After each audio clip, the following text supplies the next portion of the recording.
Hello there, I'm Blackbright, broadcasting out of the UK, and welcome to my channel. Today, what am I going to talk about today? Well, this morning, there's so much still going on about the protests and police violence and stuff like that. And, like when you subscribe to lots of different channels, sometimes a channel will come up, might not mean to watch it, but you do. And that's what happened with me this morning. I happened to come across a channel and it was it was a debate about reparations. Then I started trying to connect the dots. Does reparations have anything to do with George Floyd's death? Does it have anything to do with police violence? Does it have anything to do with the way Black people are being treated today? Um, the government tend to say is that in order for a people to get reparations, they have to evidence that um, the suffering of the past ancestors is affecting them personally today. I'm not quite sure if that means when they say personally, whether you've been a victim of racism, whether or not you've been a victim of police brutality, um, whether or not you've been a victim of not equal opportunities. I'm not quite sure what they mean by whether or not you've been affected personally by slavery of the past. So then I thought about George Floyd and I thought about all of those innocent Black men in prison and how that all comes about today. I mean, if you think about it, if there hadn't been slavery, I know slavery existed all over the world, and I know it affected all different countries and all different colours. We have Indians who was enslaved, whites who was enslaved. Yes, I understand all of that. But what I'm trying to get at, especially in particular, with blacks in this Pacific slave trade situation and how it's impacting them today. I wanted to know when when I was asking myself the question, I was wondering if if David Hume had never said that when he was ranking people, humans, and he ranked Africans at the bottom, saying they had no soul. And he was quite an influential philosopher of the 18th century. And you have to bear in mind that somebody like that would go down in history. He's one of these people who, academics or even just school children would tend to quote because just like Shakespeare and other historians, you tend to go back to those people who are quite influential.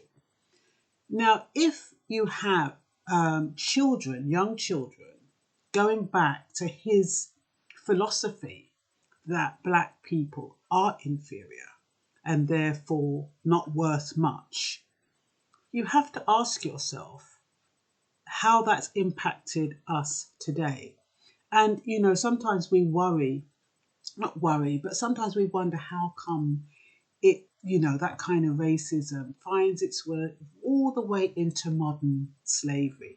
And it is because of philosophers like David Hume, who did believe that Africans were at the bottom of the barrel and had no souls, which means they had no feelings, no remorse, no mentality, no intelligence, nothing. They weren't even human beings as far as he was concerned. So if you have people learning that throughout the centuries, that's how the white supremacist mindset perpetuates to today's time. So I was thinking, yes, it is valid how, swallowed something, it is valid how our past links with slavery has affected our outcomes today.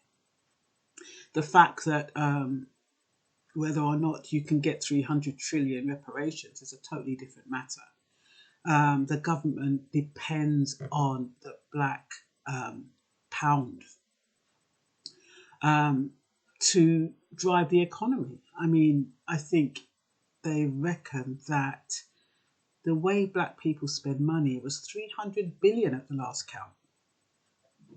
And when you think that that's how the economy is run, I'm not just saying black people spend money, lots of people do, but black people, even though they're just 12%, they spend 300 billion on all kinds of stuff. So they're not going to, and the thing is that as long as black people are under control, they're fine. They're not a nuisance. They keep their mouths shut. They keep a low profile. It's absolutely fine as far as white elite is concerned. But when you get some of these, what they call uppity blacks, who demand reparations, that's when the problem starts. Because as far as the elite are concerned, blacks aren't as useful. Well, black and minority ethnics are not as useful as they used to be. Remember, black and minority ethnics could be exploited. Cheap labour.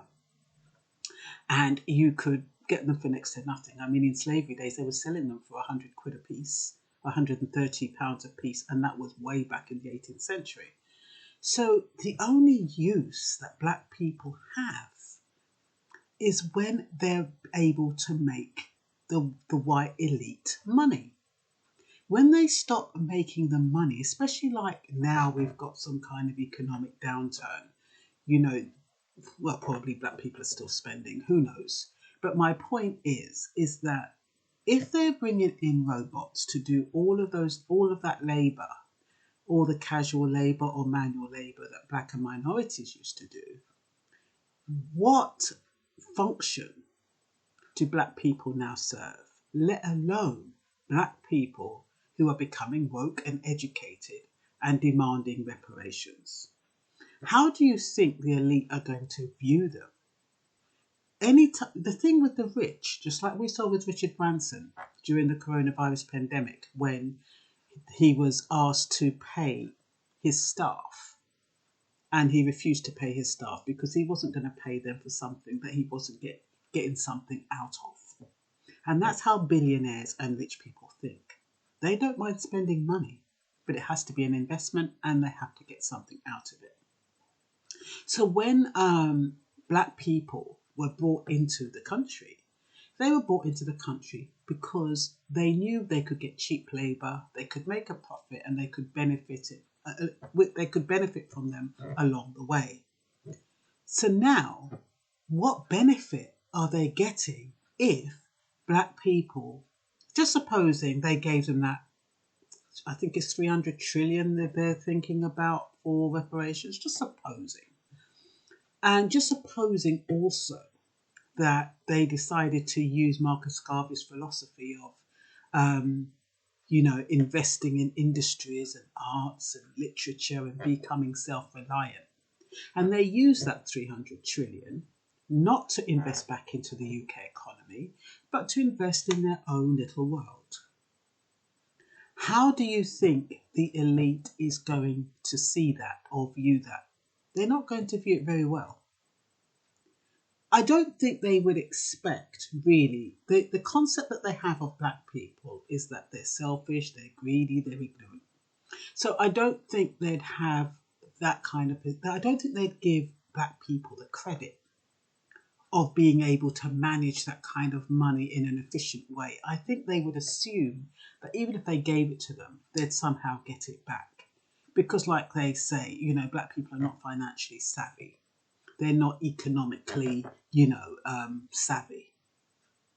So therefore, they probably get the money back. But having said that, putting all that aside, the problem that is happening now with black people, why they could become superfluous to requirements, is because now they're not needed so much for manual labour. I mean, black people and the minorities, they came in to do most of the jobs that, white people didn't want to do. So now, if they've got all robots and artificial intelligence to do all these little manual jobs, what do they need black people for? Ask yourself that question. They have got no intention of rewarding black people. They've got no intention of acknowledging that the atrocities of the past has anything to do with them. When you think of atrocities of the past, as far as they're concerned, that's in the past. But it's interesting that black people cannot claim atrocities of their, their past generations. But in America, if you want citizenship, you have to go back 3 generations to get American citizenship. So it seems like there's one rule for one thing and another rule for another. So I'm not quite sure how this is going to work. I don't think, as much as even if they decided to give reparations, what do you think that would mean? Number one, it would have to mean that they're acknowledging the fact that they treated black people badly. It means acknowledging the fact that they've been miseducating the nation. It means acknowledging the fact that black people are equal. And then if they acknowledge all of that, where is the benefit? Because if they only want black people in order to exploit them, how are they going to exploit them if they deem them equal? They can't. So I can't see, as much as even if they wanted to offer reparations, it's not in their interest. It's like it's like seeing the homeless and you saying, okay, you can have my home and I'll sleep outside. That's what it's like. It's like you're telling them, listen, we want all this money. You're not going to get anything out of it because, you made all this money off of our backs years and years ago. So now, with people who don't feel as though they have an affinity with the past, they must now deprive themselves of their wealth for people they don't even give any kudos to. They don't even respect. So why would they do that? Regardless of whether they should or they could or they would. Woulda, shoulda, coulda. They're not going to do it. Unless they can get some kind of benefit out of it. Now, if black people who were seeking reparations said, look, we want reparations. This is what we are going to do in return. If you give us reparations, this is what we're going to give you back. And that is weird because I was, listening to one of those videos. It was talking about how slaves had to pay for their freedom. And that Haiti even is the poorest because they had to pay back for the slave owners for 122 years. So, in essence, it's more or less the same thing if you think about it. If you have to negotiate what you're going to do with the money for them to give it to you, it's like you're giving it back to them anyway. So the same way like the slave trading, yes, they got their emancipation, but they had to pay back. A lot of them had to pay back by working for free. So then if you're going to get reparations, and then in order for you to get reparations, you have to strike a deal. Because if you're dealing with the elite and you're dealing with the rich, they have to see it as an investment. You would have to be saying, look, we're going to take this money and we're going to build our banks, we're going to build our schools, we're going to build art museums, we're going to build libraries, we're going to do all of this with this money for our community. There have to be something there that says, and out of this, you will get. Then maybe, just maybe, they might consider it. But if you're saying, listen, you have to give us all this money for reparations because of all the damage and all the atrocities of the past, and we're going to spend it on ourselves and you ain't going to get squat. No elite or rich person is going to do that. They don't give out money without... It's not in their mindset. The whole mindset of being rich is that you only spend money to get money. And whatever you spend, you normally have to double it or triple it, or the more you can make, the better it is. And that's why slave trade kicked off so well. I mean, you get a free individual, a free person, and you make 100 quid out of it. The biggest profit-making thing ever. So that's the only way they're going to give any reparations, whether they feel you deserve it or not. They have to get something back. So anyway, what was I talking about? So how do I link the death of George Floyd to the demand of reparations? Why do I think black people may have outgrown their usefulness? Why do I believe the government cannot accede to our demands for reparations, whether they believe we deserve it or not? Racial profiling and the way racist police officers treat black civilians is as a direct result of indoctrination from the slave trade, that black people are inferior. In particular, like I spoke about David Hume, when posing the question, how does the slave trade directly affect black people today? That is how. David Hume's ranking of Africans has been reinforced through history. So everyone studying history over the centuries would be taught the works of this famous philosopher, who was highly influential in his time, which is why racism and white privilege exist to this day. Until they change what they teach in schools, miseducation will continue.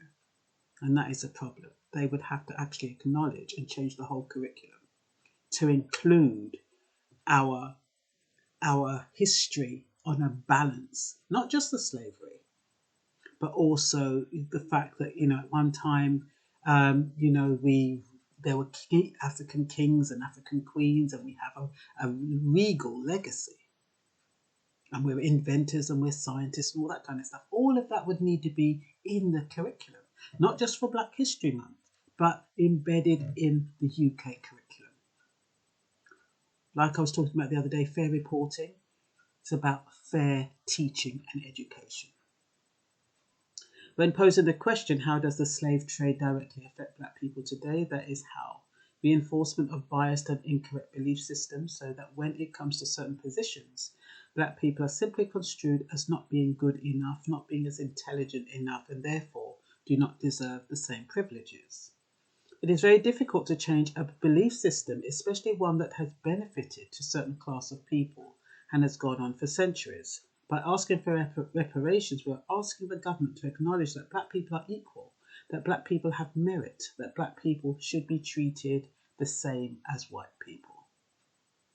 It means admitting that our education system was built on lies. It means admitting that black people are not criminally minded by nature. That means accepting that black people are just as good as whites when it comes to achievement levels, both in academia and in financial arena. Trading Places comes to mind with Eddie Murphy. I love that movie. But more controversially, it would mean that the government would have to acknowledge that they were complicit in fabricating our history to our detriment. How can we expect them to admit that?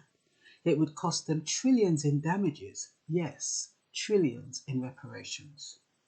Many of the old schoolers who run or head the government genuinely believe that black people are inferior. After all, that was what they built their wealth on. That was what they had. That's what they were told by their parents, grandparents, and great-grandparents. They can't all be wrong. It is that belief system that has enabled them to feel justified in exploiting black people. And if they cannot exploit black people, what purpose do black people serve, they might ask. Have you heard of the saying, there's nothing more terrifying than an educated black man? That is because an educated black man cannot be exploited. Black people are being asked to provide evidence how they personally suffered from the effects of past violations through continuing economic or social deprivation in order to qualify for reparations. The Windrush generation is another example, being asked to provide documents that the Home Office lost or destroyed, so they could not prove their legitimacy in the UK, rendering them vulnerable in another way, unable to work, access healthcare, rent, drive, all means to live. This was sprawled across the media, making black people look foolish, uneducated, disorganised, and therefore dependent on the system for society, for survival. That this fed the narrative that black people were inferior, ignorant, disorganised, and deserved what they got. It is clear that the perception that black people are inferior and are treated in a way that makes them appear that way is as a direct result of the transatlantic slave trade, programming, and miseducation. In the past, reparations had been paid to slave owners because, as far as the elite were concerned, slave owners had credibility. Anyone well-read and successful in business was rewarded. As far as they were concerned, just like the rich who believed they are entitled to bonuses, they believed that slave owners were entitled to profits, and any loss of profits would need to be reimbursed. Hume's analysis that black people had no soul and therefore less valuable is probably why the government today deems black people unworthy of reparations. That inherent racism still exists in the minds of the elite today, whose total objective is to make as much money as possible by putting in as little as possible. The Bible says, to those who have more, even more shall be given, and to those who have less, even what they have will be taken away. The fact that they did little to accumulate wealth, but used their ability to create wealth, gave them kudos. The profit made from 10 to 12 million slaves at £100 to £130 a slave in 1807 was the biggest money-making scheme. Artificial intelligence and robots means that BAMEs are not needed as much for manual and casual labour. The only way they can make money from us now is from sports, music, with the poor from our organs. So have we outlived our usefulness? Today we find prophecy fulfilling itself because of our limited and highly moral mindset. Does our moral high ground work to our advantage? Black people tend to judge others as they judge themselves. It is not just and right to be treated. Is it only just and right to be treated fair? It is only just and right to be treated fairly. However, despite being treated with injustice, somehow we still have the hope in civility and empathy of mankind. We still haven't quite got it that the meek will inherit the earth, but not what's in it. The rich will do anything to preserve their wealth, the same way a man will do anything to preserve himself. Even though they have billions, they are not prepared to give anything without getting something back, as we witnessed with Richard Branson, as I mentioned before. How would reparations help? Some say, why should the West pay for the sins of their fathers, i.e. for the generations that went before them? We could argue, why is it when seeking citizenship it depends on association with 3 generations that went before us? It is argued that the cost of reparations would cripple the economy. The UK economy could afford a bank bailout in 2008 of 500 billion, and also the coronavirus bailout in the tune of 300 billion. But paying out the estimated sum of 300 trillion for reparations would indeed cripple the UK, especially if that money is not being reinvested in the economy.